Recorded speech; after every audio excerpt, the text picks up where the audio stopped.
Saoner police station अंतर्गत कळमखेर तालुक्यातील धापेवाडा या तीर्थस्थळाला विदर्भाची पंढरी म्हणून ख्याती प्राप्त आहे।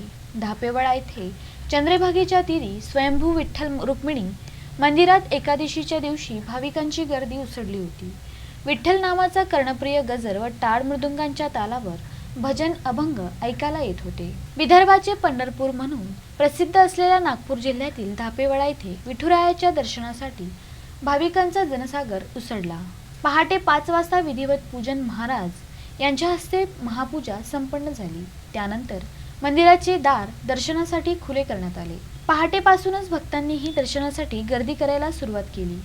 दिंडी, पालख्या, भजने, टाळ मृदुंग व जय हरी विठ्ठलाच्या गजराने संपूर्ण परिसर दुमदुमून निघाला। आषाढी एकादशीच्या दिवशी हजारोच्या संख्येने विदर्भासह मध्य प्रदेश, छत्तीसगड व इतर ठिकाणाहून भाविक मोठ्या श्रद्धेने यात्रेला 300 ते 350 दिंड्या येथे गुरुपौर्णिमापर्यंत येण्याची शक्यता आहे। भाविकांच्या निवासाची व्यवस्था कोलवा स्वामी मठ परिसरात करण्यात आली। येथे येणाऱ्या भाविकांची ग्रामस्थ आस्थेने देखभाल करतात। त्यांना भोजन, पाणी, अन्य सुविधा मिळवून देण्याकरिता प्रयत्नरत असतात। भाविकांसाठी यात्रेकरिता एसटी महामंडळाच्या वतीने बस सेवा नागपूर, कळमखेर, मोहपास, सावनेर, काटोल आदी ठिकाणाहून करण्यात आलेली येते। पंढरपूरचा विठुराया पंढरपुरात आपल्या भक्तांना दर्शन दिल्यानंतर गुरुपौर्णिमेला रात्री संत कोलबा स्वामी महाराज यांना दर्शन देण्यासाठी धापेवाडा येथे प्रकट होतो असे मानले जाते।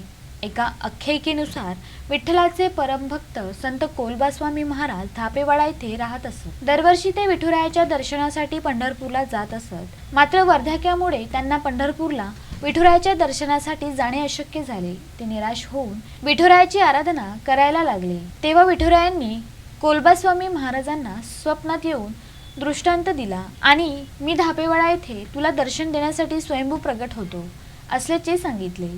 त्यानंतर संत कोलबा स्वामी महाराज यांनी धापेवाडा येथील चंद्रभागी नदीच्या पात्रात बाहुली विहिरीत पाहिले असता त्यांना स्वयंभू विठ्ठल रुक्मिणीची मूर्ती दिसली। त्यानंतर त्यांनी चंद्रभागा नदीच्या तीरावर विठुरायाच्या मूर्तीची प्राणप्रतिष्ठा केली। तेव्हापासून धापेवाडा हे विदर्भाचे पंढरपूर म्हणून प्रसिद्ध झाले। आजपर्यंत अंदाजे जवळपास 306 वर्षापासून ही आषाढी यात्रा अविरतपणे सुरू आहे। विदर्भातील ज्या भाविकांना पंढरपुरात विठुरायाच्या दर्शनासाठी जाता येत नाही ते धापेवाडा येथे दर्शनासाठी येतात।